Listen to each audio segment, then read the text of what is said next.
In this episode, I'm going to show you how I built this diorama. I'm not really an AFE modeler, and I'm definitely not a figure painter, but I try to compensate for my lack of experience in this category by using high-quality realistic diorama materials.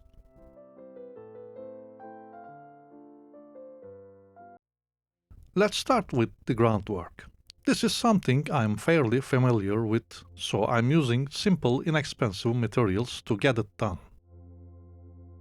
First, I define the footprint of the diorama and shape the basic terrain and elevations using insulation foam I already have.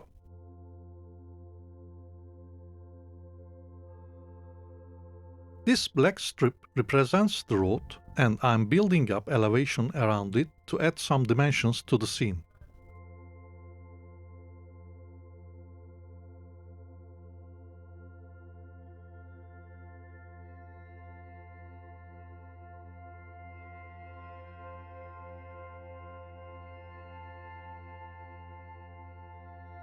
Once the glue dries, I begin covering the surface. Using cheap paper towel and diluted PVA glue, I apply a textured layer over the foam. Paper towels stay wet for a long time, which allows me to build up multiple layers and create random surface textures.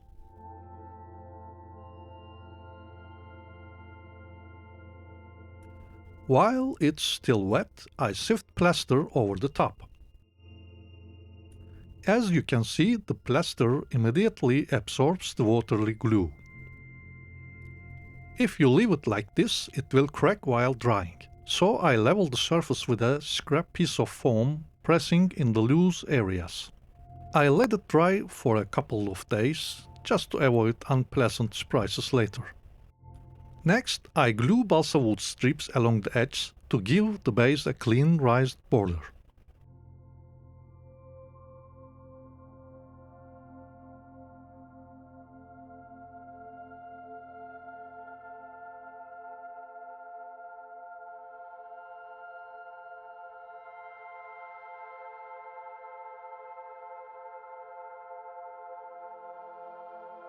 I align the balsa with the highest point of the terrain, then trim away the excess around the lower areas with a sharp blade.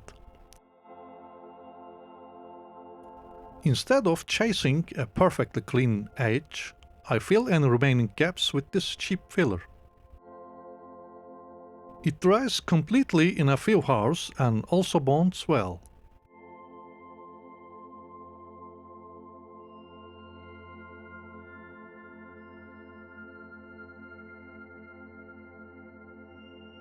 This is an expired pack of Tamiya's diorama clay. I moisten it slightly and spread it over the ground. It behaves just as it should. No complaints when it sees water.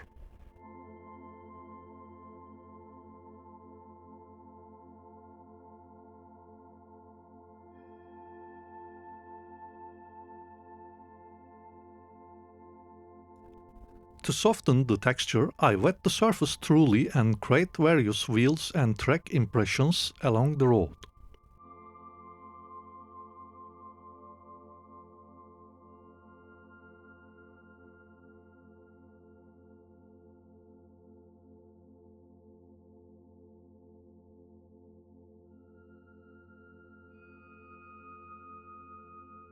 At this point, I decide to add another element to the diorama.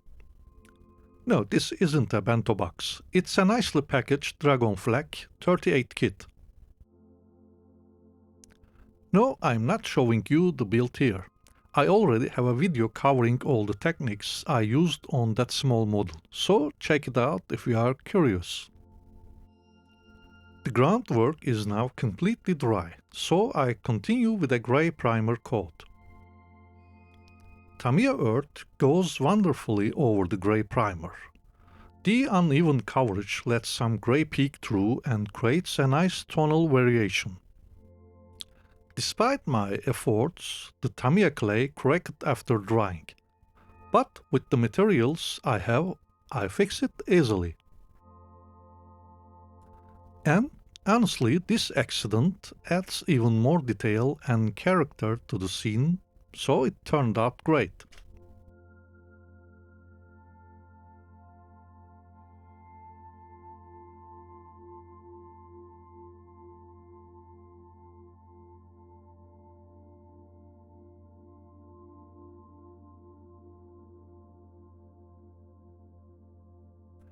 I block in the areas I want to look dry using Tamiya buff.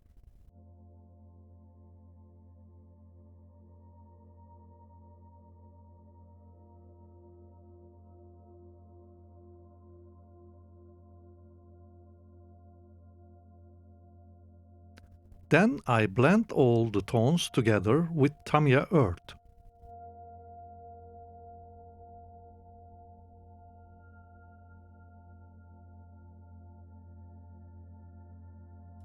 I'm adding a dry stone vineyard wall using high density foam. I roughly trim it to achieve a natural, irregular wall profile. Then I sketch the stones with a pencil.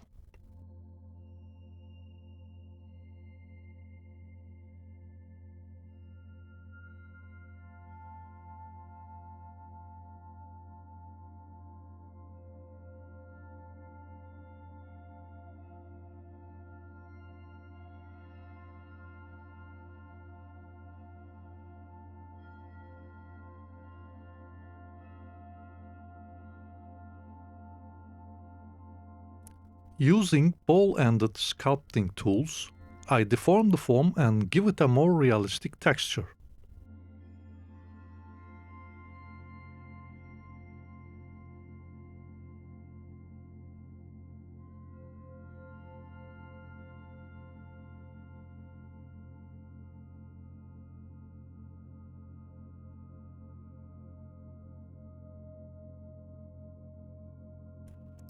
The foam texture is extremely porous and no primer will properly seal it. So I go straight it with a cheap acrylic paint to act as both filler and primer.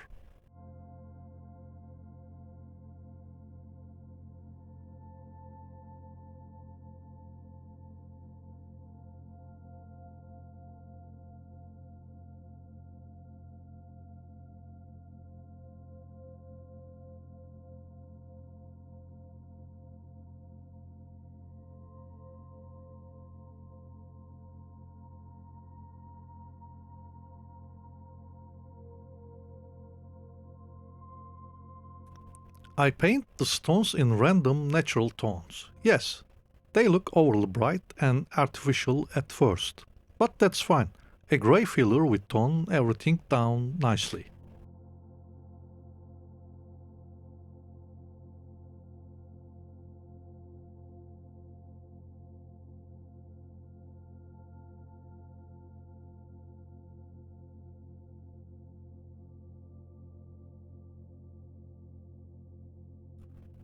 For a more dramatic effect, I apply a green wash into the crevices to mimic moss buildup.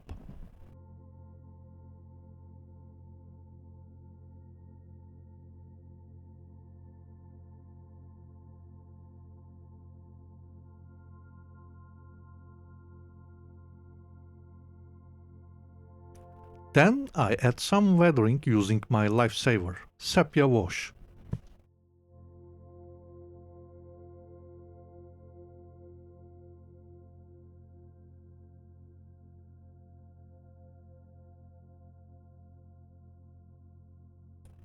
Because I added the wall later in the process, I do a bit of construction work on the terrain, but nothing I can't fix.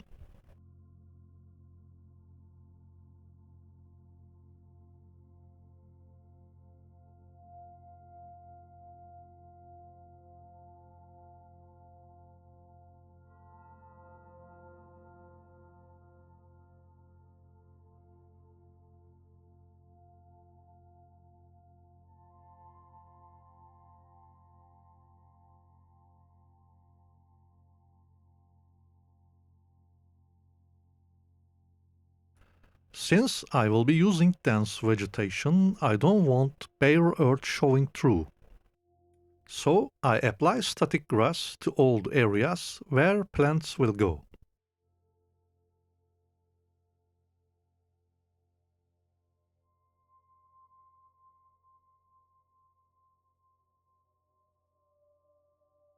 By the way, I'm probably the last person who should demonstrate figure painting. But I played it safe, and here is what I did. I primed the figures with a strong directional zenithal contrast. Then I apply thin layers of paint and stop once I reach a level I'm happy with.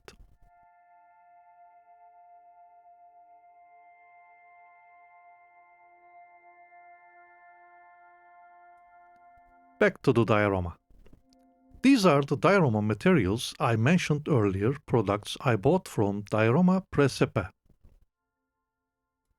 Inside the vineyard wall, I want a wild, unharvested garden texture.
To increase vegetation variety, I cut small pieces and glue them in random spots where I imagine natural growth would appear.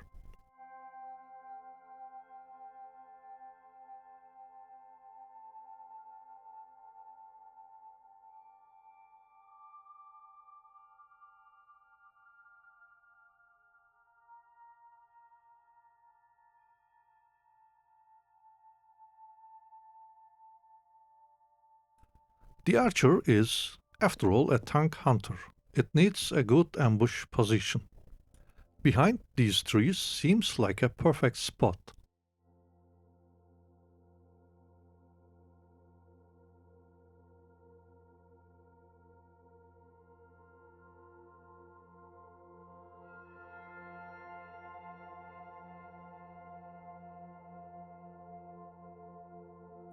I want small puddles along the road. For that, I'm using a cheap product from an art store, the same stuff I use for water effect in my ship dioramas.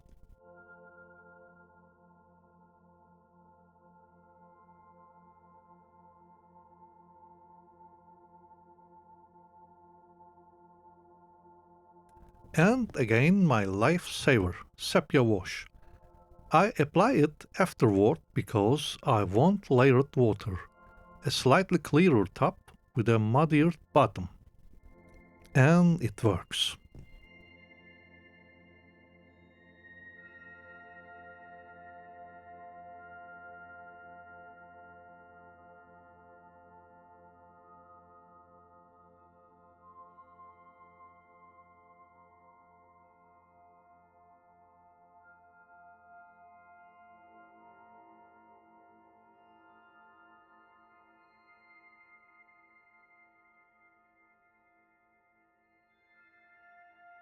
Soil around puddles is always darker because it absorbs moisture. I achieve this effect using sepia wash mixed with a little water.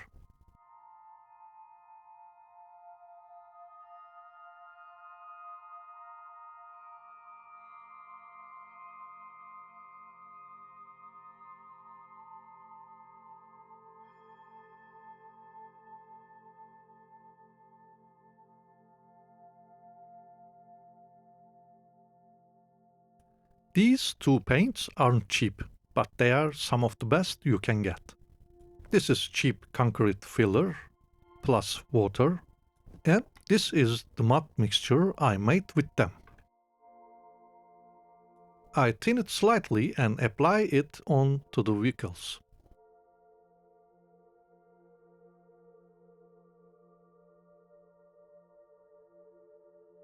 The plants look too glossy, so I toned them down with a filter made from Tamiya buff and dark yellow.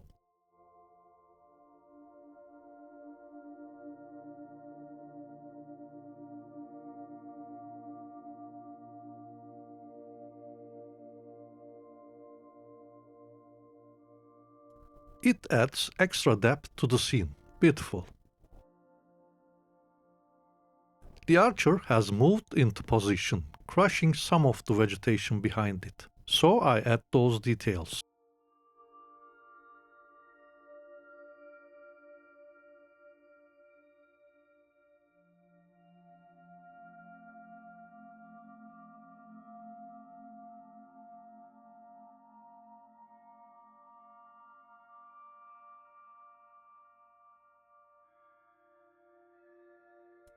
The truck looks like it has been pushed off the road or simply abandoned.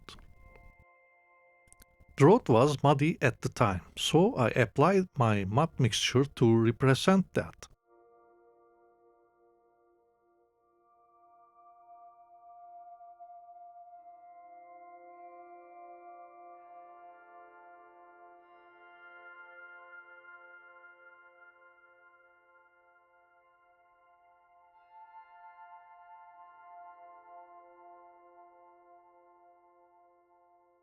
While the mud dries, I position the figures.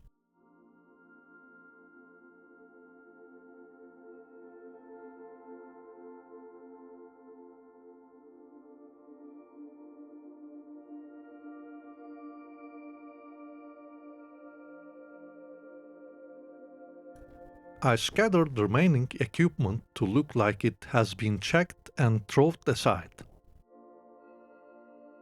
Once the mud dries, the colors obviously don't match, so I apply another filter with Tamiya Earth.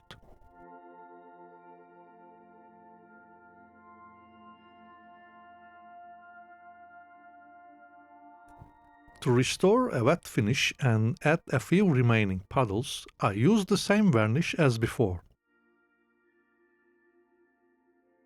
And with a touch of sepia wash, the diorama is finished. I hope you enjoyed this build. Thanks for watching.